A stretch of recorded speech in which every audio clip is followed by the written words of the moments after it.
A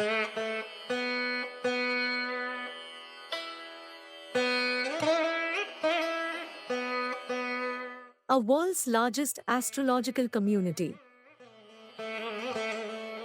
A complete astrological solution and research center in India. Tamil, Telugu, Malayalam and Sanskrit.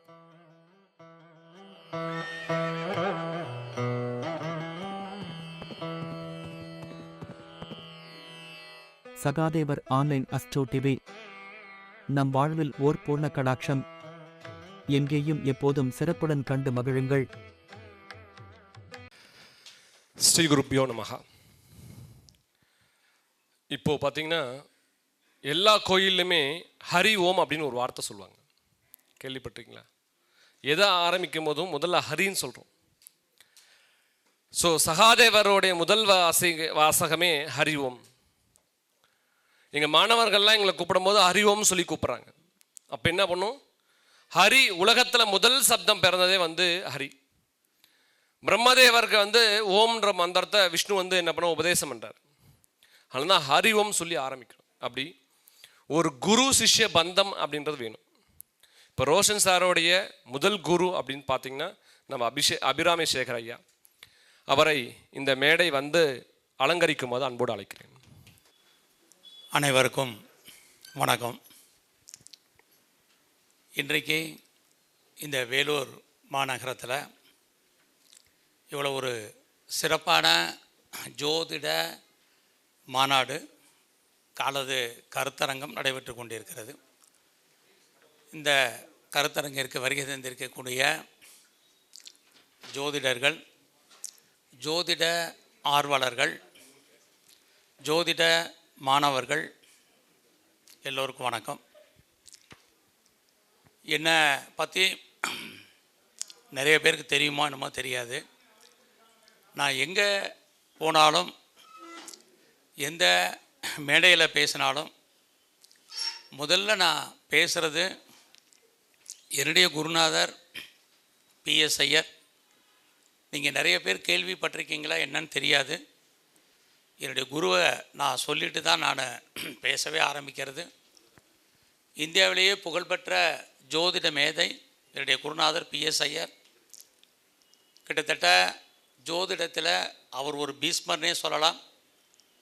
கிட்டத்தட்ட 13 மொழிகள் தெரிந்த மிகப்பெரிய ஜோதிட ஆசான். நீங்கள் எல்லாம் கேள்விப்பட்டிருப்பீங்க. டாக்டர் பிவி ராமன் நிறைய பேருக்கு தெரிஞ்சிருக்கும். கேள்விப்பட்டிருக்கீங்களா சார்? டாக்டர் பிவி ராமனுடைய இன்னும் சொல்லப்போனால் சக நண்பர், அவரை காட்டிலும் அனுபவத்தில் மூத்தவர் என்னுடைய குரு பிஎஸ் ஐயர். அவர் தமிழில் ஒரு 4-5 புஸ்தகம் எழுதியிருக்கிறாரு.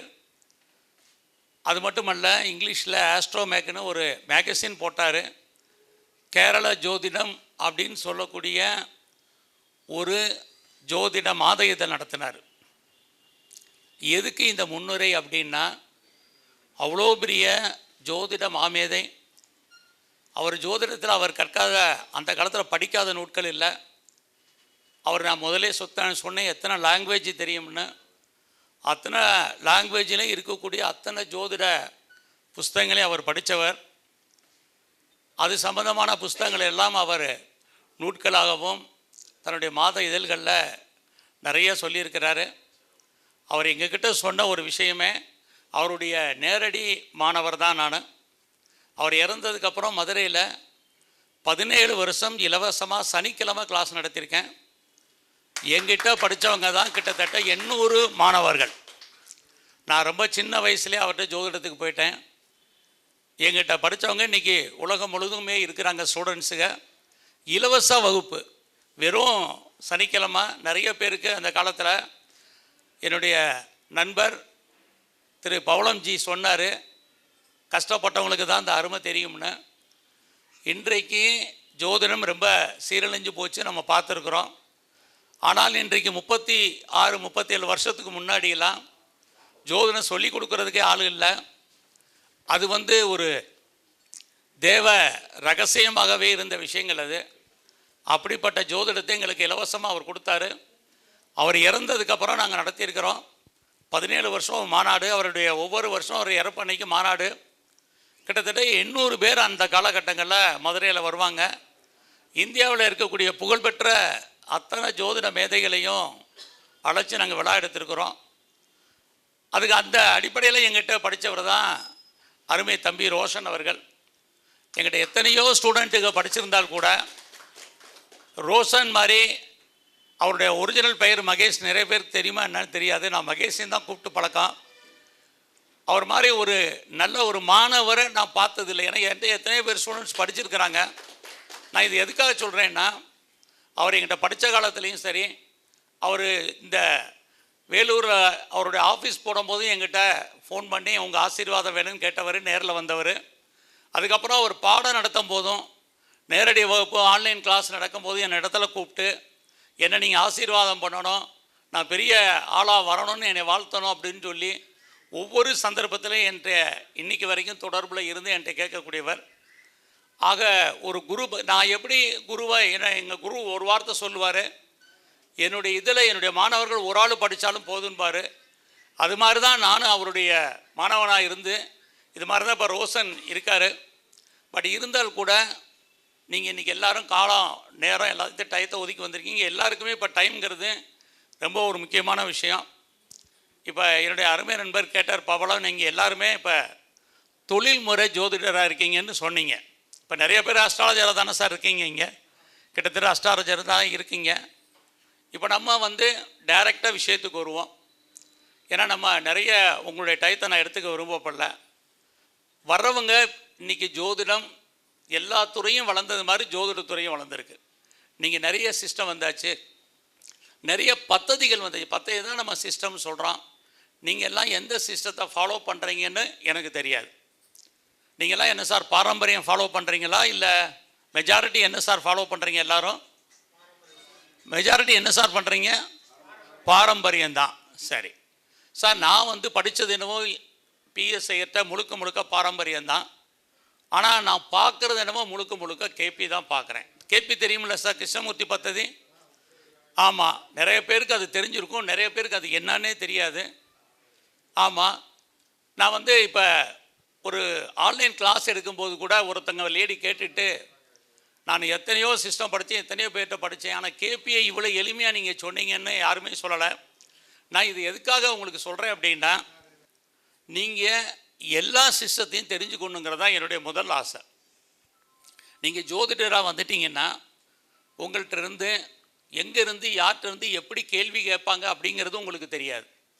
நம்ம சராசரி ஜோதிடர் பலன் சொல்கிறதுங்கிறது வேற, ஒரு பெரிய லெவலில் ஜோதிடமாக இருந்து பலன் சொல்லும்போது நமக்கான தகுதிகள் என்பது பெரிய லெவலில் இருக்குது. அதை நீங்கள் படித்தால் மட்டும் தெரிஞ்சால் மட்டும்தான் நிறைய விஷயங்களை நீங்கள் பேச முடியும் அல்லது நீங்கள் சொல்ல முடியும். ஏன்னா இன்றைக்கி போட்டியான உலகம், இந்த காம்படிஷனான வேர்ல்டில் கேள்விகள் பல்வேறு விதமாக உங்களுக்கு வரும். நான் படித்தது என்னமோ பாரம்பரியம்தான், ஆனால் நான் சொல்கிறது என்னமோ கேபி தான். கேபின்னா கிருஷ்ணமூர்த்தி பற்றி. இப்போ கேபியிலே நிறைய கேபி வந்துருச்சு, உங்களுக்கு தெரியும்னு நினைக்கிறேன். ஆமாம், பல கேபி வந்தாச்சு. நான் அதுக்குள்ளே வரல. நான் ஒரிஜினலாக கிருஷ்ணமூர்த்தி பத்ததி. இந்த கிருஷ்ணமூர்த்தி பத்ததியில் நான் என்ன எளிமைப்படுத்திக்கிட்டேன். இப்போ நீங்கள் பார்க்குற அதே பாரம்பரியத்தை தான் நானும் சொல்கிறேன். ஆனால் அது வாழ்க்கையில் அந்த கிருஷ்ணமூர்த்தி பத்தியோடு இணைச்சி சொல்லும் பொழுது ரொம்ப ஒரு மிரக்கலாக இருக்கும். அதுக்காக தான் நான் சொல்ல வந்தது. ஜோதிடத்தில் எந்த சிஸ்டத்தையும் நான் குறை சொல்ல விருப்பப்படலை. அது உங்களுடைய தனிப்பட்ட ப்ராக்டிஸில் நீங்கள் என்ன கொண்டு வரீங்களோ கொண்டு வாங்க. நிறைய விஷயங்களை கேள்விப்பட்டு நீங்களும் குழம்பி மற்றவங்களையும் குழப்பிடாதீங்கிறதுக்காக தான் சொல்கிறேன். ஜோதிடம் என்பது சின்ன விஷயம் இல்லை, முதல்ல நல்லா தெரிஞ்சுக்குங்க. அது ஒரு மிகப்பெரிய ஒரு விஷயம். இந்த அறிமுகத்தில் தம்பி ரோஷன் சொன்னார், நான் ஜோதிட புஸ்தகம் எழுதும்போது எவர் ஜோதிடர் ஆகலாம்னு ஒரு புஸ்தகம் எழுதினேன். ஆமாம், அதை எதுக்காக எழுதினேன்னா, அந்த காலகட்டங்களில் நான் ஜோதிடம் படிக்கும்போது ஜோதிடம் சொல்லி கொடுக்கறதுக்கு ஆள் கிடையாது. முதலே நான் சொன்னேன், அது ஒரு தேவ ரகசியமாக வைக்கப்பட்ட விஷயம். அப்போ நிறைய பேர்கிட்ட கேட்கும்போது அது உனக்கு வராது, ஒருத்தர்லாம் உனக்கு அறிவே இல்லைன்னு சொன்னவர்லாம் இருக்கார்.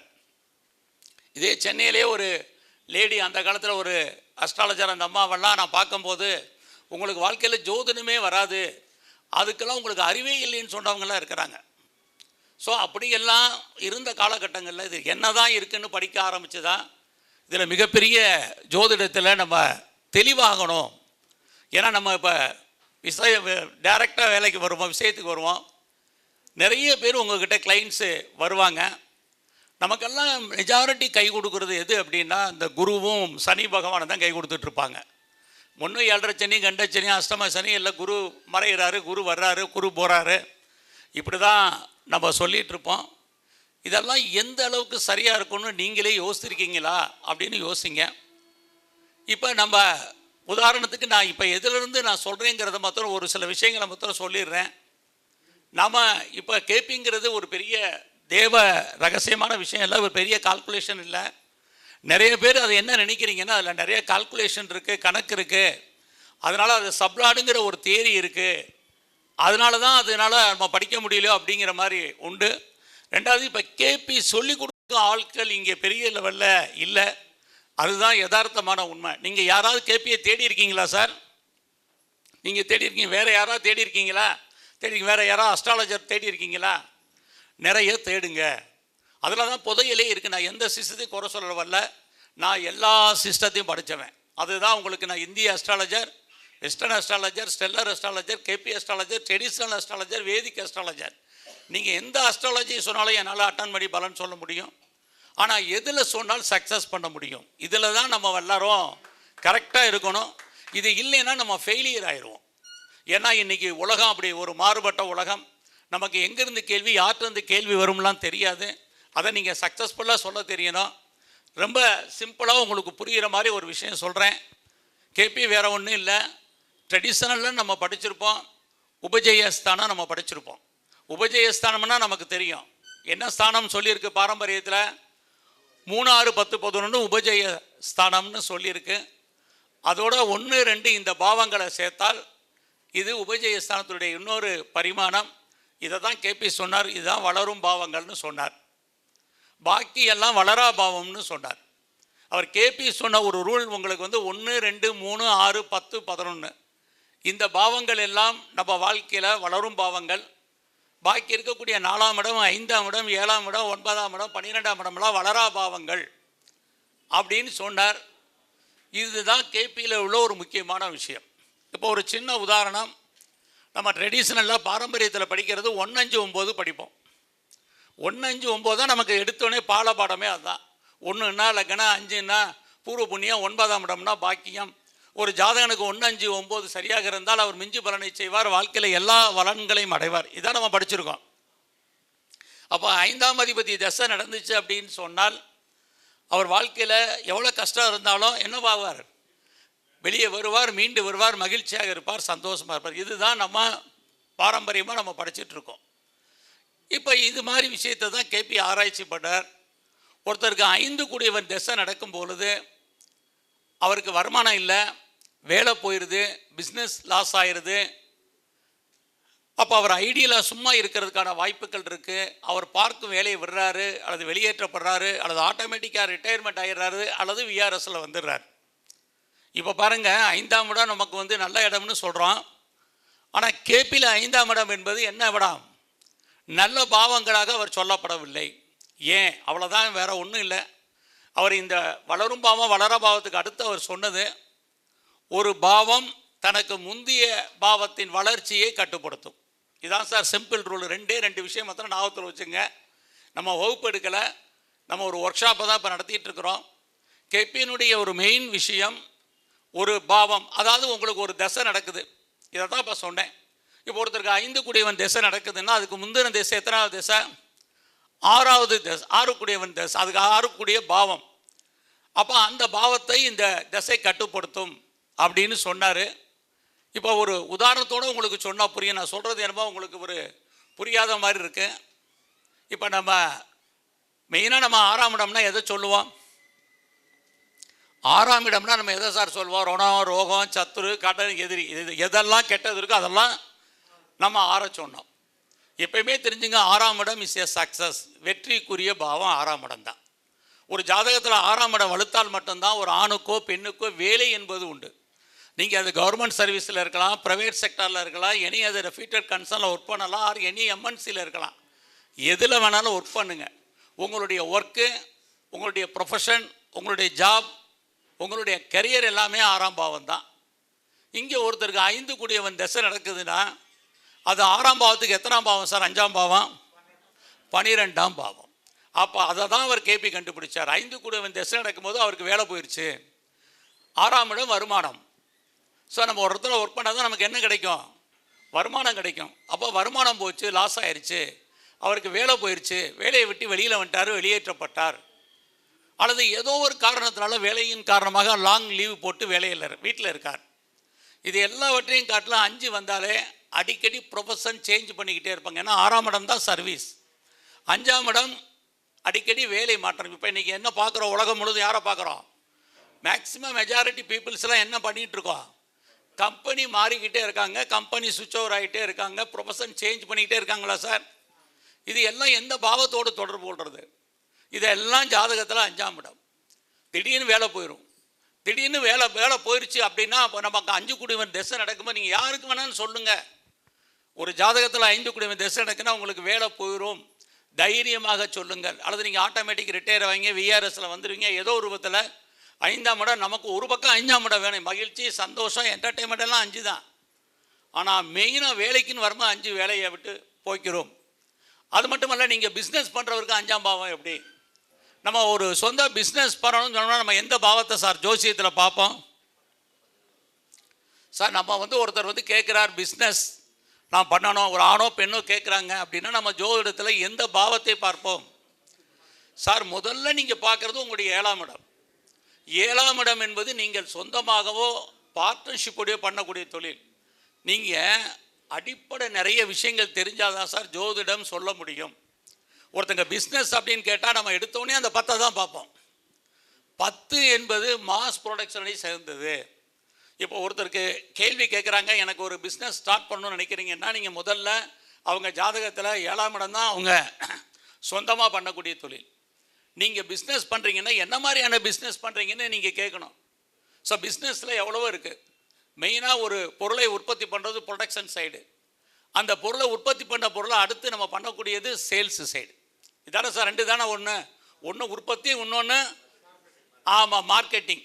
அப்போ உற்பத்திக்கான பாவம் என்ன சார்? ஜோதிட சாஸ்திரத்தில் உற்பத்திக்கான பாவம் என்ன?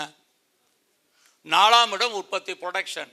ஏன் நீங்கள் இதை தெரிஞ்சால் தான் நீங்கள் அடுத்த ஸ்டெப்புக்கே போக முடியும். ஜோதிடத்தில் 4ஆம் இடம் என்பது கடக ஜோடியாக், அதாவது என்ன சொல்கிறது, நீங்கள் இப்போ காலபுருஷ தத்துவம் தான் நீங்கள் எல்லாம் சொல்கிறீங்க இல்லையா? நான் ஜோடியாக்குன்னு சொல்கிறேன். ஜோடியாக்கு 4வது ராசி எந்த ராசி சார்? கடகம். கடகம் எதை சொல்வது, யாரை சொல்வது? தாய். சந்திரன் வீடு தாய். தாய் எது? தாய் தான் உற்பத்தி. உலகத்தில் குழந்தை பிறக்கக்கூடிய ஆற்றல் யாருக்கு இருக்கு? தாய்க்கு உண்டு. அதனால தான் 4ஆம் இடம் இஸ் எ ப்ரொடக்ஷன் சைடுன்னு சொன்னாங்க. நீங்கள் இதை தெரிஞ்சால் தான் நீங்கள் அடுத்த ஸ்டெப்புக்குள்ளே போக முடியும். சரி, உற்பத்தி பண்ணியாச்சு. இந்த உற்பத்தி பண்ண பொருளெல்லாம் என்ன பண்ணணும்? அழிக்கணும் அல்லது சர்வீஸ் பண்ணணும். இது எத்தனாம் பாவம்? அது 3ஆம் இடம். இந்த இன்ட்ரோடக்ஷனில் ரோசன் சொன்னார்ல, 3ஆம் பாவத்தை பற்றி ரொம்ப அருமையாக சொன்ன ஒரு அபிராமி சேகர் சார் தான் சொன்னார். நீங்கள் நிறைய பேர் அப்போ வரல. 3ஆம் இடம் தான் எப்பயுமே சேல்ஸ் அண்ட் சர்வீஸ். ஸோ நீங்கள் இந்த உலகத்தில் நீங்கள் எந்த விதமான சேல்ஸ் அண்ட் சர்வீஸ் சம்மந்தப்பட்ட அத்தனை விஷயங்களை எதை சொல்கிறதுனா 3ஆம் இடம். 3ஆம் இடம் தான் சிறு தொழில் பண்ணுறது, சுய தொழில் பண்ணுறது, நீங்கள் வீட்டில் வச்சுட்டு பிஸ்னஸ் பண்ணுறது, ஆன்லைன் பிஸ்னஸ் பண்ணுறது. இப்போ எல்லாமே மெயின் பிஸ்னஸ் என்னவா இருக்குது? Online business. உங்கள்கிட்ட கேட்குறாங்க ஆன்லைன் பிஸ்னஸ்னால் நீங்கள் எதை பாவத்தை பார்ப்பீங்க? நீங்கள் எந்த ஒரு விஷயத்தை பற்றி பேசுவதாக இருந்தாலும், உங்களுக்கு எந்த உலகத்திலேருந்து எந்த மொழியிலேருந்து யார் என்ன கேள்வி கேட்பதாக இருந்தாலும் 2 விஷயம் நீங்கள் தெரியணும். ஒன்று பாவ காரகத்துவம், இன்னொன்று கிரக காரகத்துவம். இது 2ம் தெரியாமல் நீங்கள் ஜோதிடமே சொல்ல முடியாதுங்கிறது தான் யதார்த்தமான உண்மை. நீங்கள் சொன்னதான் அக்யூரேட் ப்ரெடிக்ஷனாக இருக்கும், இல்லைன்னா இருக்காது. அப்போ பாவம் நிறைய, நீங்கள் ஒரு பாவம்னா அதுக்கு எவ்வளவோ காரகத்துவம் இருக்குது. ஒரு குறைஞ்சபட்சம் 300 காரகத்துவம் இருக்குது. ஒரு கிரகம்னு எடுத்திங்கன்னா குறைஞ்சபட்சம் 300 காரகத்துவம் இருக்குது. இதையெல்லாம் நீங்கள் தெரிஞ்சால் தான் என்ன பண்ண முடியும்? பலன் சொல்ல முடியும். அப்போ ஒருத்தங்க தொழில் பண்ண வர்றாங்க அப்படின்னா, பிஸ்னஸ் பண்ணுறாங்கன்னா, இது நீங்கள் சொந்தமாக பண்ணக்கூடிய தொழில். அதுவே ஒருத்தர் பார்ட்னர்ஷிப்போடு பண்ணுறாருன்னா அவருக்கு எத்தனாம் பாவம் சார்? பார்ட்னர்ஷிப்போடு ஒருத்தர் தொழில் பண்ணாலும் அவருக்கு எத்தனாம் பாவம்? அதே 7ஆம் பாவம் தான் பார்ட்னர்ஷிப். உங்களுடைய லைஃப் பார்ட்னர் எத்தனாம் பாவம்? அதே தான் பிஸ்னஸ் பார்ட்னர். வெரி அவ்வளோதான். நீங்கள் முதல்ல இது தெரியாமல் நம்ம யாருக்கும் எதுவும் பலன் சொல்ல முடியாது. லைஃப் பார்ட்னர் எவ்வளோ அவர் தான் பிஸ்னஸ் பார்ட்னர். அப்போ 7ஆம் இடம் நம்ம சொந்தமாகவோ பார்ட்னர்ஷிப்போடைய பண்ணக்கூடிய தொழில், 4ஆம் இடம்னா உற்பத்தி சார்ந்த தொழில், 3ஆம் இடம்னா சிறு தொழில், சுய தொழில், வீட்டில் வச்சுட்டு சேல்ஸ் அண்ட் சர்வீஸ். இதுதான் நீங்கள் பேசிக்கலி தெரிஞ்சுக்கணும். அதுக்கப்புறம் அவர் பெரிய லெவலில் நான் இண்டஸ்ட்ரியல் வைக்கணும்னு நினைக்கிறாரு, பெரிய லெவலில் மாஸ் ப்ரொடக்ஷன் பண்ணி பெரிய லெவலில் பண்ணணும்னு நினைக்கிறார். அது எத்தனாம் பாவம்? அதுதான் 10. 10ஆம் இடம் தான் மாஸ் ப்ரொடக்ஷன். பெரிய பெரிய இண்டஸ்ட்ரியலிஸ்ட் இருக்காங்கல்ல, தொழில் முனைவோர், இப்போ பெரிய பெரிய இண்டஸ்ட்ரியல் வச்சுருக்கிறவங்களாம் யார்? அவங்களுக்கு தான் 10ஆம் இடம். பொதுவாகவே நம்ம என்ன பண்ணிட்டோம், வேலைன்னு எடுத்துக்கிட்டால் 10ஆம் இடம், தொழில்னு எடுத்துக்கிட்டால் 10ஆம் இடம். இதே தான் நம்ம பேசிக்கலாகவே நம்ம படித்து வந்துட்டோம். ஆனால் இன்றைக்கி இருக்கிற சூழ்நிலையில் நீங்கள் ஈச் அண்ட் எவ்வளவு ஒவ்வொரு விஷயத்தை நீங்கள் அனலைஸ் பண்ணால் மட்டும்தான் நீங்கள் சக்ஸஸ்ஃபுல்லாக அஸ்ட்ராலஜி சொல்ல முடியும், இல்லைன்னா சொல்ல முடியாது. கேள்வி எங்கேருந்து வேணாலும் வரலாம். திடீர்னு உங்கள்கிட்ட ஒருத்தர் கேட்குறாங்க, நாங்கள் இன்டர்வியூவில் அட்டன் பண்ணியிருக்கேன், செலக்ட் ஆகணும்னா 3 ரவுண்டு முடிச்சுட்டேன், இன்னும் 2 ரவுண்ட் பாக்கி இருக்குதுன்னு சொல்கிறாங்க. அப்போ இது மாதிரி கேள்விக்கெல்லாம் நீங்கள் என்ன பதில் சொல்வீங்க? அப்போயே ஒன்று பிரச்சனை போடலாம். இந்த பிரச்சனத்தில் எத்தனை பாவம் உங்களுக்கு கனெக்ட் ஆச்சுன்னா அவர் இன்டர்வியூவில் செலக்ட் ஆவார், செலக்ட் ஆக மாட்டார். நீங்கள் சொல்லுங்கள், யாராவது சொல்லுங்கள். இன்டர்வியூவில் ஒருத்தர் கேள்வி கேட்குறேன், நான் இன்டர்வியூ அட்டன் பண்ணியிருக்கிறேன் சார், உங்கள்கிட்ட ஒரு கிளைண்ட் ஃபோனில் கேட்குறாங்க, நான் பாஸ் பண்ணுவேனா மாட்டானா, ஒரே கேள்வி தான். ஆஃப்டர் டைமில் நீங்கள் பதில் சொல்லணும். அப்போ உங்களுடைய 6ஆம் பாவம் வேலை செய்து அவருக்கு நீங்கள் பிரசன்னத்தில் அப்படின்னா நீங்கள் கண்டிப்பாக அவர் இன்டர்வியூவில் செலக்ட் ஆவார். 6ஆம் இடம் நான் இப்போ தான் சொன்னேன், சக்ஸஸ். எல்லா விதமான காம்படிட்டிவ் எக்ஸாமினேஷன்லேயும் அட்டன் பண்ணுறது, பாஸ் பண்ணுறது, நீங்கள் கவர்மெண்ட் எக்ஸாம் எழுதுறது, ப்ரைவேட் எக்ஸாமினேஷன் எழுதுறது, எல்லாமே பாஸ் பண்ணுறது எல்லாமே 6ஆம் இடம் தான். 6ஆம் இடம் தான் வேலை, 6ஆம் இடம் தான் வருமானம், 6ஆம் இடம் தான் சர்வீஸு. நம்முடைய எதிரிகளை ஜெயிப்பது நமக்கு தெரிஞ்சதெல்லாம் என்னென்னா 6ஆம் இடம்னா எதிரி. எதிரியில் 6ஆம் இடம் என்ன மாதிரியான எதிரி? நம்முடைய டைரக்ட் எனிமீஸ், நம்ம கூட டைரக்டாக மோதிரம் தான் 6ஆம் இடம். நம்ம எதிரியில் இன்னொரு எதிரி இருக்கிறாங்க, அது எத்தனாம் பாவம்? 12ஆம் இடம் நம்முடைய இன்டைரக்ட் எனிமீஸ். அப்போ நம்முடைய எதிரிகளை ஜெயிக்கணும்னா நமக்கு என்ன வேணும்? 6ஆம் பாவம் வேணும். சார் ஜோதிடத்தை நீங்கள் நல்லா தெரிஞ்சுக்கணும். ஒரு பாவத்தில் நல்ல விஷயம் இருக்குன்னா அதே தான் கெட்ட விஷயமும் இருக்கும். இப்போ 6ஆம் இடம் அப்படின்னா நம்ம சாப்பாடு எந்த பாவம் சார்? ஜோதிட சாஸ்திரத்தில் சாப்பாடு எந்த பாவத்தை பேசுகிறோம்? நம்ம சாப்பிட்றது 2ஆம் பாவம். ஆனால் சாப்பாட்டுக்குரிய பாவம் எது? 6ஆம் இடம். 6ஆம் இடம் தான் டைஜிஸ்டானில் தான் புதனுக்கு வச்சாங்க. ஆனால் விரதம் எத்தனாம் பாவம் சார்? சாப்பாடு 6ஆம் பாவம்னா விரதம் எத்தனாம் பாவம்? அதே விரதமும் 6ஆம் பாவம் தான். நீங்கள் இந்த டிஃப்ரென்ஷியேட்டை தெரிஞ்சால் தான் நீங்கள் ஜோசியம் சொல்ல முடியும். நீங்கள் இதை தெரியாமல் நம்ம எதுவுமே பேச முடியாது. அப்போ 6ஆம் இடம் இஸ் எ சக்ஸஸ், வெற்றி. அப்போ அது மாத்திரம் இல்லை, ஒருத்தர் கேட்குறாரு, சார் எனக்கு நான் வந்து எலெக்ஷனில் நிற்க போகிறேன், நான் ஜெயிப்பேனா? எலெக்ஷனில் ஜெயிக்கிறதுக்கு என்ன பாவம் சார்? எல்லாமே 6ஆம் பாவம் தான். அந்த பிரச்சனத்தில் அவருக்கு 6ஆம் பாவம் ஒர்க் அவுட் ஆயிடுச்சுன்னா நீங்கள் கண்டிப்பாக எலெக்ஷனில் வின் பண்ண போகிறீங்க. 5ஆம் பாவம் வந்துச்சுன்னா நம்ம என்ன பண்ணுவோம்? பாரம்பரியத்தில் நீங்கள் ஜெயிப்பீங்கன்னு சொல்லிடுவோம். அவர் ஜெயிப்பாரா? 5 ஜெயிக்க மாட்டார். இதே தான் பிஸ்னஸ்க்கு 5ஆம் பாவம். பிஸ்னஸ்க்கு நான் இப்போ சொன்னேன், 7ஆம் இடம் என்ன சொன்னேன்? சுய தொழில் சொன்னேன், அல்லது பார்ட்னர்ஷிப்போடு சேர்ந்து பண்ணக்கூடிய தொழில்னு சொன்னேன். ஒருத்தருக்கு 5 கூடியவன் திசை நடக்கும்போது பிஸ்னஸ் லாபமாக இருக்குமா நஷ்டமாக இருக்குமா? இப்போ சொல்லுங்கள். நஷ்டமாக ஆகும். ஏன்? அது 7ஆம் பாவத்துக்கு 11ஆம் பாவம் என்ன பாவம்? 5ஆம் பாவம். 7 என்பது நம்ம பார்ட்னர், அவருக்காக நம்ம உழைப்போம், அவர் லாபம் அடைவார், அவருக்காக என்ன பண்ணிட்டு இருப்போம்? நம்ம உழைச்சிக்கிட்டு இருப்போம். அதான் 5ஆம் பாவம். நமக்கு என்ன திசை நடக்குது? 5 கூடியவன் திசை நடக்குது. அப்போ 5 கூடியவன் திசை நடக்கும்போது 7ஆம் பாவத்துக்கு 11ஆம் பாவம்னா நம்முடைய 5ஆம் பாவம். அப்போ 5ஆம் பாவம் வரும்போது பார்ட்னர் லாபம் அடைவார், நாம் நஷ்டம் அடைவோம். சார் இதில் ஏதாவது புரியுதா? ஏன்னா நம்ம வந்து நிறைய நீங்கள் இதெல்லாம் படித்தால் மட்டும்தான் நம்ம சொல்ல முடியுங்கிறதுக்காக தான் இதெல்லாம் நான் சொல்கிறேன். யாரும் தப்பாக நினச்சிக்காதீங்க, நிறைய படிங்க, நிறைய கிளாஸஸ். ஏன்னா நம்மெல்லாம் பார்த்தீங்கன்னா இப்போ எல்லாம் யூடியூப்பில் பார்த்தீங்கன்னா ஜோதிடம் என்னவா இருக்குது? ரொம்ப ரொம்ப சீரழிஞ்சிட்டு இருக்குங்கிறத யதார்த்தம். வாய்க்கு வந்ததெல்லாம் சொல்லிகிட்டு இருக்கிறாங்க. இன்னைக்கு காலையெல்லாம் ஒரு பெரிய ஜோசியர் சொல்கிறாரு, என்ன சொல்லிகிட்டு இருக்கிறாரு அப்படின்னா, கும்பலக்கணத்தில் பிறந்தவங்கெல்லாம் லவ் பண்ணி தான் கல்யாணம் பண்ணுவாங்கங்கிறாரு. பெரிய சேனல்லாம் அது ஒரு 70-80,000 பேர் லைக் பண்ணியிருக்கிறாங்க. கும்பலக்கணத்தில் பிறந்தவங்களாம் லவ் பண்ணி தான் கல்யாணம் பண்ணுவாங்க அப்படின்னு சொல்கிறாரு. இந்த கூற்று உண்மையா சார்? நீங்கள் லவ் பண்ணி கல்யாணம் பண்ணிங்கன்னா வேறு.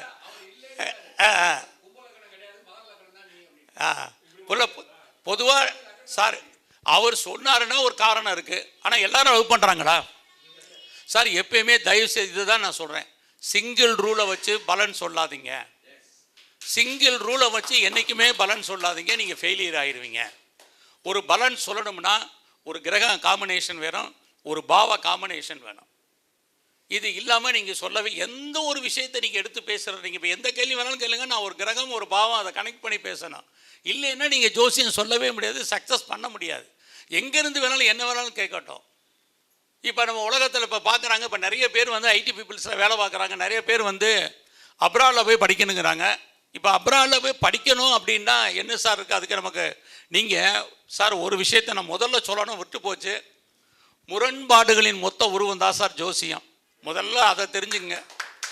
நான் சொல்லிட்டு தான் ஆரம்பிப்பேன், நான் இப்போ சொல்லாமல் ஆரம்பிச்சிட்டேன். இங்கே வேலூரில் எந்த ஒரு ஜோதிடத்தை எடுத்துக்கிட்டிங்கன்னா ஒரு விதி சொன்னீங்கன்னா அது இல்லைன்னு சொல்கிறதுக்கு 100 பேர் இருப்பாங்க, அல்லது 100 விஷயங்கள் இருக்குது. இல்லைன்னு சொல்கிறதுக்கு இருக்குது. ஆனால் நடைமுறையில் அது சரியாக வருமாங்கிறது ஜோசியருடைய கடமை சொல்கிறது. நான் சொல்லி ஒரு ஃபெயிலியர் ஆகிப்போச்சு அப்படின்னா அது யாருடைய தவறு? ஜோதிடத்தின் தவறில் உள்ள ஜோதிடரை என்னுடைய தவறு தான். இதை தான் நம்ம எல்லாரும் ரியலைஸ் பண்ணணும். அப்போ நிறைய முரண்பாடுகள் ஜோதிடத்தில் இருக்குது. இந்த முரண்பாடுகள்லாம் எதனால் வருதுங்கிறத கண்டுபிடிச்சி தான் கேபி சொன்னார் சார். வேறு ஒன்றும் இல்லை. நான் உங்களுக்கு புரிகிற மாதிரி இன்னொரு விஷயம் சொல்கிறேன். உங்கள் எல்லார் ஜாதகத்தை எடுத்துங்க, இல்லை உங்கள் ரிலேஷன்ஸு, ஒய்ஃபு, குழந்தைகள், மற்றவங்க ஜாதகத்தை எடுத்துங்க, ஃப்ரெண்ட்ஷிப் ஜாதகத்தை எடுத்துங்க. அவங்க ஜாதகத்திலலாம் அவங்க லக்னத்துக்கு 1ஆம் இடம், 2ஆம் இடம், 3, 6, 10, 11 இதில் கிரகம் இருக்கான்னு பாருங்கள். இதில் கிரகம் இருந்தால் வாழ்க்கையில் அவங்க ஜெயிச்சிருவாங்க. இதில் கிரகம் இல்லை, 4, 5, 7, 9, 11, 12 இதில் கிரகங்கள் இருந்தால் அவங்க வாழ்க்கையில் போராடுவார்கள். இதான் சார் கேபி சொன்ன சிம்பிள் ரூல். அப்போ 5ஆம் இடம் நல்ல இடம்னு பேசணும், பாரம்பரியத்தில் இருக்குது. பட் கேபியில் 5ஆம் இடம் இப்போ நல்ல இடம்னு உங்களுக்கு தெரியுதா? அப்போ 5 வந்தால் வேலை போயிடுது, பிஸ்னஸ் லாஸ் ஆயிடுது. 7க்கு 5, 7ன்னா நம்முடைய பணம் பொருள் திருடு போகிறது. அதுக்கு 5ஆம் இடம் வந்தால் நம்ம அந்த 5 கூடியவன் புத்தியில் பாருங்கள், கண்ணு முன்னாடியே பணம் லாஸ் ஆகும், பணம் திருடு போயிடும், அல்லது உழைச்சி எவனோ சம்பாரித்து அனுபவிச்சுட்டு இருப்பான். இதுதான் 5. இதெல்லாம் தான் அவர் கேபி சொன்னார்.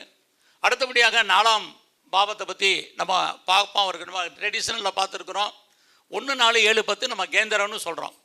சார் நீங்கள் வச்சிருக்கிற கருத்துக்கும் நான் சொல்லக்கூடிய விஷயங்களுக்கும் என்டையர்லி டிஃப்ரெண்ட் இருக்கும். முதல்ல அதை புரிஞ்சுக்கோங்க. நீங்கள் படித்து வந்த முறைகளெல்லாம் ட்ரெடிஷனில் சொல்லியிருக்கிறீங்க. நானும் அதே ட்ரெடிஷனில் படித்தனால தான் இந்த முரண்பாடுகளை பற்றி உங்களுக்கு சொல்லிக்கிட்டு இருக்கிறேன்.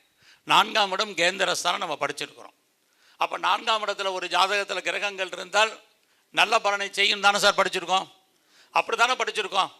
ஆக்சுவலாக 4 கூடியவர் ஒருத்தருக்கு திசை நடக்குதுன்னு வைங்க, அவருக்கு வந்து என்னாகும்? இதே தான் தொழில் பாதிக்கும். எப்படிங்கலாங்கிறத சொல்கிறேன். அதே போல் அவர் சொந்தமாக தொழில் பண்ணுறாருன்னா அவருக்கு பிஸ்னஸ் லாஸு, அவர் வேலைக்கு போனான்னா வேலையில் ப்ராப்ளம்.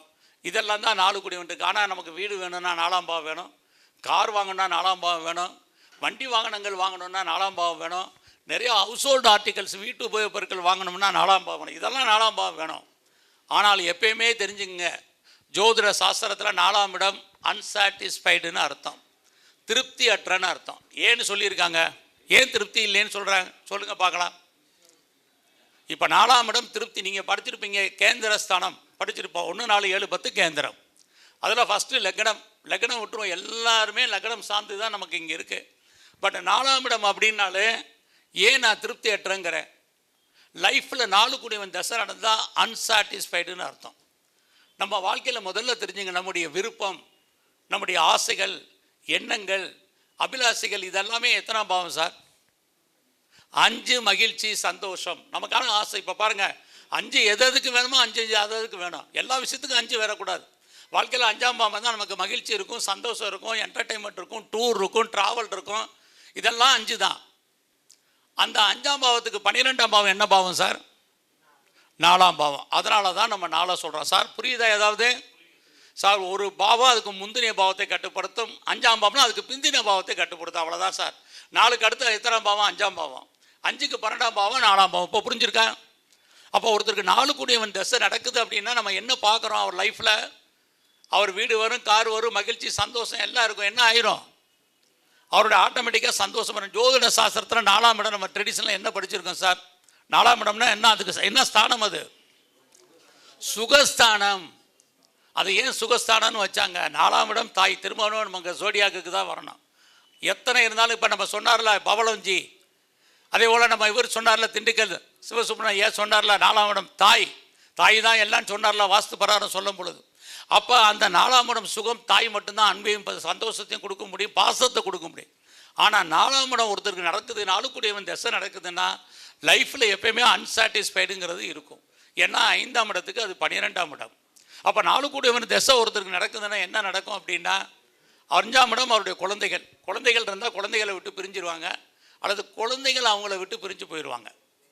அதனால தான் 4ஆம் இடம் எப்பயுமே என்னென்னா திருப்தி அற்றன்னு அர்த்தம். நீங்கள் பெரிய சர்வீஸில் இருப்பாங்க, பெரிய போஸ்ட்டில் இருப்பாங்க, அவங்களுக்கு 4ஆம் பாவம் வந்தால் அவங்க வேலையில் சாட்டிஸ்ஃபைடே இருக்க மாட்டாங்க. ஸோ என்னோடய வேலை என்ன சார் வேலை அப்படின்பா, பெரிய போஸ்ட்டில் இருப்பாங்க. அதே போல் சொந்த பிஸ்னஸ் பண்ணுறாங்கன்னு வைங்க, நம்ம தான் இப்போ பார்த்தோம் 7ஆம் பாவம் என்ன பிஸ்னஸ்ன்னு பார்த்தோம், சொந்த பிஸ்னஸ்ன்னு பார்த்தோம். அதுக்கு எத்தனாம் பாவம் சார் 4ஆம் பாவம் சொல்லுங்கள். இப்போ அதுக்கு 10ஆம் பாவம் 4ஆம் பாவம். அதனால தான் 4 அப்படின்னாலே தொழில் தகராறு, தொழில் நிச்சயமற்ற தன்மை. இது 7ஆம் பாவத்துக்கு மட்டும் இல்லை, 10ஆம் பாவத்துக்கும். 10ஆம் பாவத்துக்கு நேர் 7ஆம் பாவம் என்ன பாவம் சார்? 10ஆம் பாவத்துக்கு நேர் 7ஆம் பாவம் 4ஆம் பாவம். அப்போ 10 ப்ரொஃபஷன். 6ஆம் இடமும் ப்ரொஃபஷன் தான், 10ஆம் இடமும் ப்ரொஃபஷன் தான், 6ஆம் இடமும் சர்வீஸ் தான், 10ஆம் இடமும் சர்வீஸ் தான். நீங்கள் வேலைன்னு பேசும்போது ரெண்டையுமே கனெக்ட் பண்ணிக்கிட்டே வரணும். வெறுமனே 10ஆம் பாவத்தை மாத்திரமே எடுத்து பேசுனீங்கன்னா சரியாக வராது. இப்போ புரிஞ்சுருக்குங்களா? 4ஆம் இடம்னாலே திருப்தியற்ற, அன்சாட்டிஸ்ஃபைடுன்னு அர்த்தம். அப்போ பிஸ்னஸ் பண்ணானா பிஸ்னஸ் அவருக்கு லாஸ். 4 கூடியவன் திசை நடந்தா நம்ம என்ன பேசுவோம்? 4 கூடியவன் திசை நடக்குது, கேந்திராதிபத்திய திசை, நல்ல வருமானம், நல்ல சம்பாத்தியம் இருக்கும் அவருக்குன்னு பேசுவோம். பட் நடைமுறையில் பார்த்தீங்கன்னா அவருக்கு பிஸ்னஸ் லாஸ் ஆகும். பிஸ்னஸை விட்டு அவர் அந்த பிஸ்னஸை விட்டு அவர் வெளியில் வர முடியாது. 4 அதிலே தான் இருப்பார். ஆனால் டெய்லி லாஸ் ஆகிட்டே இருக்கும். தொழில் விட்டு விட்டு நடக்கும். இன்றைக்கி நல்லா பிஸ்னஸ் ஓடும், ஒரு வாரத்துக்கு ஓடாது, 10 நாளைக்கு ஓடும், அப்புறம் ஒரு 15 நாளைக்கு ஓடாது. இப்படியே ஓடிட்டு இருக்கிறது தான் 4ஆம் இடம். ஸோ சார் எது சார்? ஆமாம், 6ஆம் பாவத்துக்கு 11 சொன்னேன். 6ஆம் பாவத்துக்கு 11ஆம் பாவம். அப்போ வேலைக்கு லாபம் சம்மந்தப்பட்ட ஜாதகனுக்கு 4ஆம் இடம் அஃபெக்ட் ஆகும். நீங்கள் பெரிய அதை தான் இப்போ சொன்னேன். நல்ல சர்வீஸில் இருக்கார கேட்டு பாருங்கள், என்ன வேலைங்க 24 நாள் ஒர்க்கில் ஓடுதான்பாங்க. 4 அப்படின்னாலே அன்சாட்டிஸ்ஃபைடுன்னு அர்த்தம். லைஃப்பில் திருப்தி அற்றன்னு அர்த்தம். நீங்கள் யாரை வேணாலும் நீங்கள் சொல்லி பாருங்கள், நீங்கள் யாரை வேணாலும் சொல்லுங்கிறேன். தப்போ ரைட்டை நீங்கள் சொல்லி பாருங்கள், இந்த பாவம் கனெக்ட் ஆச்சுன்னா இது கரெக்டாக உங்களுக்கு கிளிக் ஆகிறதுக்கு வாய்ப்பு இருக்குது. சார் ஜோதிடம் சின்ன விஷயம் இல்லை, திரும்ப திரும்ப சொல்கிறேன். நிறைய பேர் வாய்க்கு வந்ததெல்லாம் ஜோதிடம் சொல்லிவிட்டு நம்ம நிறைய யூடியூப் பார்க்குறோம். இதெல்லாம் ஜோதிடமே இல்லைங்கிறது தான் கருத்து. நடைமுறையில் நிறைய பேர் நிறைய விஷயங்களில் இன்றைக்கி அஸ்ட்ராலஜி வளர்ந்துருச்சு, எல்லா துறையும் வளர்ந்த மாதிரி ஜோதிடத்துறையும் வளருது, நீங்களும் வளரணும். அப்போ என்ன பண்ணணும்னா நிறைய நீங்கள் நான் ஒவ்வொரு மீட்டிங்கில் இப்போ பேசும்போதெல்லாம் இதே தான் சொல்லிட்டு வரேன். நிறைய உங்களை டெவலப் பண்ணுங்கள். நீங்கள் டெவலப் பண்ணால் மட்டும்தான் நீங்கள் பெரிய லெவலில் ஜோசியம் சொல்ல முடியும். இல்லைன்னா நம்ம ஒரு சின்ன லெவலில் நம்முடைய வட்டம் சுருக்கமாக இருக்கும். ஸோ நம்ம பெரிய லெவலில் ஒரு மாசாக பெருசாக சொல்லணும் அப்படின்னா நமக்கு அதுக்கான எலிஜிபிலிட்டி வேணும், திறமைகள் வேணும். திறமைகளை என்ன பண்ணணும்னா நம்ம வளர்க்கணும்னா நிறைய படிக்கணும், நிறையா ஒர்க் ஷாப் போங்க, நிறைய மீட்டிங் போங்க, நிறைய பேர்கிட்ட படிங்க. ஒருத்தட்ட இருக்கிற கருத்து இன்னொருத்தட்ட இருக்காது, இன்னொருத்தட்ட இருக்கிற கருத்து இன்னொருத்தர் இருக்காது. நிறைய படிங்க. ஆனால் எதை சொன்னால் வாழ்க்கையில் நடக்குமோ அதை மட்டும் சொல்லி பழகுங்க. இதில் தான் இருக்குது உங்களுடைய ரகசியமே. நிறைய விஷயங்களை கேட்கணும், நடைமுறையில் அப்ளை பண்ணி பார்க்கணும், யார் சொல்கிறது கரெக்டாக இருக்குன்னு பார்க்கணும். இதெல்லாம் தான் நான் படித்தது. என்னவோ அன்றைக்கி 36 வருஷம் முன்னாடி என் குருநாதர் பிஎஸ்ஐட்ட ட்ரெடிஷ்னலாக தான் படித்தேன். முழுக்க இலக்கணத்தை பேஸ் பண்ணி தான் படித்தேன். ஆனால் பலன் சொல்லும்போது நிறைய அந்த காலகட்டங்களில் தடுமாற்றம். இப்போ பார்த்தீங்கன்னா சனி செவ்வாய் காம்பினேஷன் தான் நிறைய இப்போ எல்லாம் ட்ரெண்டிங்காக போயிட்டுருக்கு யூடியூப்லாம். இப்போ அந்த காலத்தில் எங்கள் குருநாதர் சொல்லியிருக்கார், சனிக்கு செவ்வாய் 6-8 இருந்தால் அதுக்கு ஒரு தோஷம் சொல்லியிருக்கிறார். ஏதாவது தெரியுமா? சனி செவ்வாய் 6-8 இருந்தால் மார்ஜரா தோஷம்னு பேர். இன்றைக்கி தோஷத்தை பற்றி நான்லாம் அதிகமாக பேசுகிறதே கிடையாது. அந்த காலத்தில் பார்த்தீங்கன்னா சனி செவ்வாய் 6 சனிக்கு 8 செவ்வாய்க்கு 8 சனி இருந்தால் அதுக்கு பேர் மார்ஜரா தோஷம். மார்ஜரா தோஷம்னா பூனையை கொன்ற தோஷம். இன்றைக்கி வர்றவங்ககிட்ட பூரா நீ பூனையை கொண்ட தோஷம் இருக்குன்னா அவன் அதை கேட்க வந்திருக்காங்க. இன்றைக்கி எனக்கான தீர்வு என்ன? எனக்கு வேலை கிடைக்குமா, கல்யாணம் நடக்குமா, மேரேஜ் நடக்குமா, எப்படி நடக்கும், லவ் மேரேஜா, அரேஞ்சு மேரேஜா, கிட்ஸ் இருக்கா, குழந்தை இருக்கா, ஆன்சைட் போவேனா, வெளிநாட்டில் போய் படிக்கிறதுக்கான பாசிபிலிட்டிஸ் இருக்கா? நீங்கள் திரும்ப நான் முரண்பாடுக்கு சொல்கிறதுக்கு காரணம் எஜுகேஷன்லேயே நம்மளுடைய டிஃப்ரென்ஸ் இருந்துக்கிட்டே இருக்கும். 2ஆம் இடம்னா நமக்கு இன்றைக்கெல்லாம் தெரியும், ஆரம்ப கல்வின்னு படிப்போம். ஆரம்ப கல்வி தானே சார் 2ஆம் இடம்? +2 வரைக்கும் படிக்கக்கூடிய படிப்பு. அடுத்து நம்ம எஜுகேஷன் எடுத்துக்கிட்டிங்கன்னா 4ஆம் இடம். 4ஆம் இடம்னா காலேஜில் போய் படிக்கிறது, ஐடிஐ படிக்கிறது, பாலிடெக்னிக் படிக்கிறது, டிப்ளமோ படிக்கிறது, இன்ஜினியரிங் படிக்கிறது, மெடிக்கல் படிக்கிறதெல்லாம் 4ஆம் இடம் தான். அடுத்து ட்ரெடிஷ்னலில் என்ன சொல்லியிருக்குன்னா 5ஆம் இடம் உயர்கல்வி, 5ஆம் இடம் ஹையர் ஸ்டடி. அதுவே வெஸ்டர்ன் அஸ்ட்ராலஜி சார், கேபி கிட்டத்தட்ட வெஸ்டர்ன் ப்ளஸ் இந்தியன் அஸ்ட்ராலஜியோட சம்மந்தப்பட்டது. 9ஆம் இடம் higher study, any master degree இன்னைக்கு. அடுத்து ரிசர்ச். நம்ம ட்ரெடிஷ்னலாக பார்த்தீங்கன்னா 5ஆம் இடம் தான் உயர்கல்வி, அதிகபட்சம் போனால் அதுவே ரிசர்ச். ஆனால் கேபியில் ஹையர் எஜுகேஷன் 9ஆம் இடம், 12ஆம் இடம், 9, 12 ரிசர்ச். ஏன் ரிசர்ச்னு 9, 12 வச்சாங்க? ஸோ எது சொல்கிறதாக இருந்தாலும் நிறைய வித்தியாசங்கள் இருக்குது. நான் ஒன்றுக்கும் ஜோதிடத்தின் முரண்பாடுகளே ஒரு புக்கு எழுதணும்னு ஆரம்பித்தேன். இன்றைக்கி இல்லை, 25 வருஷத்துக்கு முன்னாடி. இப்போ ரோசன் சொன்னால 2 புக்கு எழுதினவுடனே அதுக்கு முதல்ல நான் எழுத வேண்டிய புக்குன்னு ஆசைப்பட்டது ஜோதிடத்தின் முரண்பாடுகள். அதை எழுத ஆரம்பிக்கும் போது தான் 2-3 ஃப்ரெண்ட்ஸுகள் அப்போ சொன்னாங்க, நீங்கள் இந்த மாதிரி எழுதாதீங்க, நம்மளே ஜோசியத்தில் இருக்கிற மாதிரி நிறைய விஷயங்களை சொல்கிற மாதிரி இருக்கும்னாங்க. இல்லை, முரண்பாடுகள் தெரிஞ்சால் தான் நம்ம அது எதில் கரெக்டுன்னு சொல்ல முடியும் அப்படின்னு நான் சொன்னேன். அப்போ அதுக்கப்புறம் அந்த ஆர்வம் எனக்கும் போயிடுச்சு. யாருக்கெல்லாம் தேடுதல் இருக்கோ, இப்போ நான் அதை நினைக்கிறேன், ஆச்சரியப்படுறேன், யாருக்கெல்லாம் தேடுதல் இருக்கோ அவங்க ஜெயிக்கட்டும், அவ்வளோதான். ஸோ உங்களுக்கு எத்தனை பேருக்கு ஆர்வம் இருக்கோ நீங்கள் நிறையா படிங்க. நமக்கு இருக்கிற காலங்கள் கம்மி, நம்ம எல்லாம் சராசரி வயசில் வாழ்ந்துட்டுருக்குறோம். இந்த வாழ்ந்துட்டு இருக்கிற காலத்தில் நீங்கள் உங்களை டெவலப் பண்ணுறதுல தான் நிறைய விஷயங்கள் இருக்குது. அப்படி பார்க்குற போது இந்த ஜோடத்தின் முரண்பாடுகள்லாம் 12ஆம் இடம், 9, 12 ரிசர்ச்ன்னு நான் இப்போ சொல்கிறேன். அப்போ அதுக்கு காரணம் இருக்குல்ல, ஏதாவது ஒரு காரணம் இருக்கணும்ல. ட்ரெடிஷ்னல்லாம் ஹையர் எஜுகேஷன் எத்தனாம் பாவம் சார்? 5ஆம் இடம் உயர்கல்வி, அதில் சொல்லியிருக்கு. ஆனால் வெஸ்டர்ன் அஸ்ட்ராலஜியில் மேற்கத்திய ஜோதிடம், நம்ம இந்திய ஜோதிடத்தை கூட விட்டுருங்க, மேற்கத்திய ஜோதிடத்தை நீங்கள் எந்த ஒரு சிஸ்டத்தை படிக்கிறதா இருந்தாலும் நம்ம படிக்கிறோம். நமக்கு இப்போ ஜோசியர் வேணும்னா என்னெல்லாம் பாவம் இருக்கணும் உங்களுக்கு நான் ஒரு புக்கே போட்டிருக்கேன், உங்களுக்கும் தெரியும். குரு வேணும், புதன் வேணும், சனி வேணும், எல்லாம் 12 கிரகம், 12 ராசியும் 9 கிரகம் ஜோசியருக்கு வேணும். ஆனால் வெஸ்டர்ன் அஸ்ட்ராலஜியில் என்ன கிரகம் வேணும்னு சொல்லியிருக்காங்க தெரியுமா? ஜோதிடர் ஆகணும்னா யுரோனஸ் வேணும்னு சொல்லியிருக்கிறாங்க.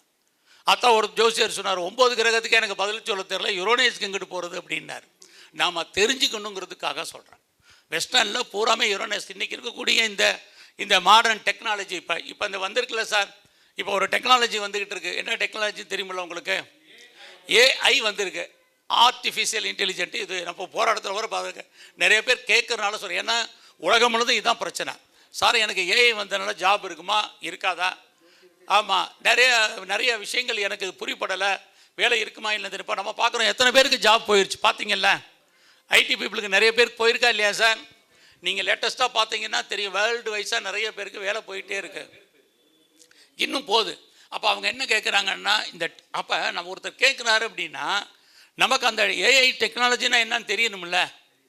ஃபஸ்ட்டு நமக்கு ஏஐனா என்னன்னு தெரியணும், ஆர்டிஃபிஷியல் இன்டெலிஜென்ட்னா என்னன்னு தெரியணும். அதுக்கப்புறம் அந்த டெக்னாலஜிக்குரிய கிரகம் என்னன்னு நமக்கு ஜாதகத்தில் தெரியணும்.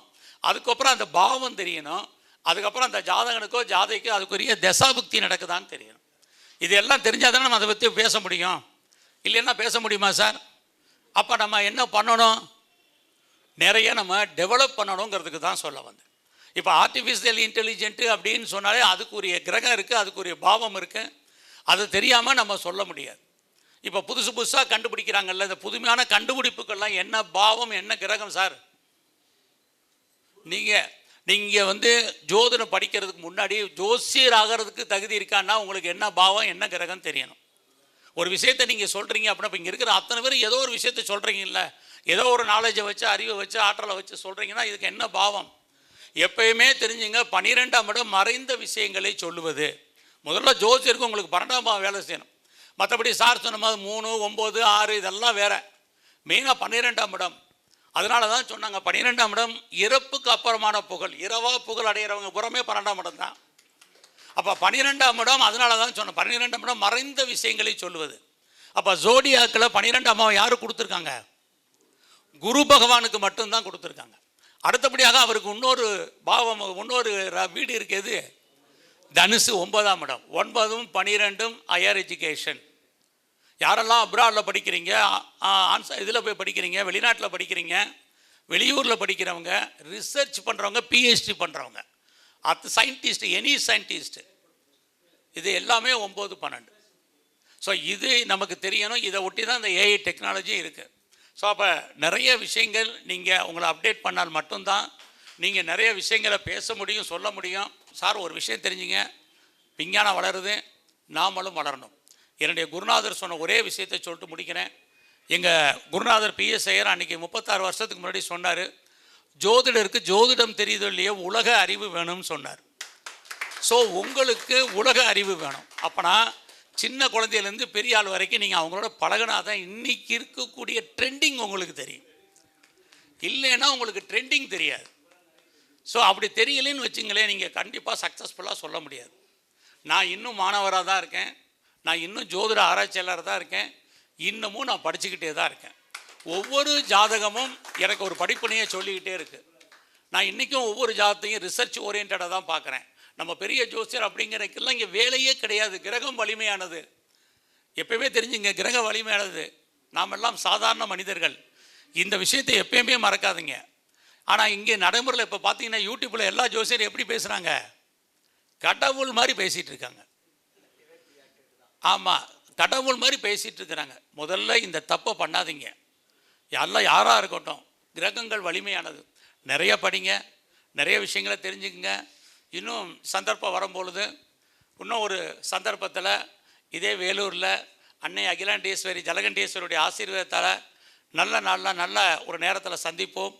நன்றி, வணக்கம். இதுவரை அற்புதமாக ஜோதிட உரையை தொகுத்து வழங்கிய என் குருநாதர் அபிராமி சேகர் ஐயாவுக்கு மனமார்ந்த நன்றி.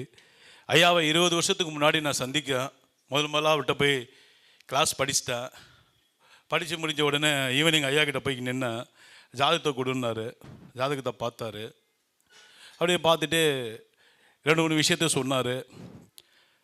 என்றைக்கு இருந்தாலும் நீ ஜோதிடராக வருவ அப்படிங்கிறத அன்றைக்கி எனக்கு வலியுறுத்திட்டார். அதே மாதிரி அவர் என்ன சொன்னார், என்கிட்ட நீ வாங்குகிற முதல் சொத்தை நீ விற்றுருவ, உன் கையில் தங்காது, வண்டியும் இருக்கும், சொத்து இருக்கும், உன்னோட இடமா இருக்குன்னாரு. ஐயா எதை வச்சு சொன்னாருன்னு எனக்கு தெரியல, ஆனால் நான் வாங்கணுன்னு அதை விற்றுட்டேன். அது எதை பேஸ் பண்ணி சொன்னார் அப்படிங்கிற பார்த்தா அது 5க்கு 12 கூட தொடர்பு இருக்குங்கிற கிரகசாரங்களை வச்சு அவர் எப்படி சொன்னாருங்கிறது, அவர் சொன்ன ஒரு வார்த்தையும் இனி வரைக்கும் எனக்கு நடந்துகிட்ருக்கு. அது மட்டும் இல்லாமல் நிறைய படி, நிறைய குருமால்கிட்ட போ, ஐயா என்கிட்டயே படி, என்கிட்டயே இரு அப்படின்னு என்றைக்குமே சொல்லலை. படி, நிறைய குருமால்கிட்ட போ, நிறைய விஷயத்தை தெரிஞ்சுக்கோ, நீ யாருங்கிறத நீயே நிரூபி அப்படிங்கிறத ஐயா எனக்கு அன்றைக்கி கொடுத்த அந்த ஊக்கம்தான் தமிழ்நாடு முழுக்க நான் பயணம் பண்ண ஆரம்பிச்சேன். பல குருமார்கிட்ட படித்தேன், ஆனால் எனக்கு சில குருமார்கள் விஷயங்களுக்கு கிடைச்சது. ஐயா மிகவும் நன்றி ஐயா. Sahadevar online astro TV. நம் வாழ்வில் ஓர் பூர்ண கடாட்சம். எங்கேயும் எப்போதும் சிறப்புடன் கண்டு மகிழுங்கள்.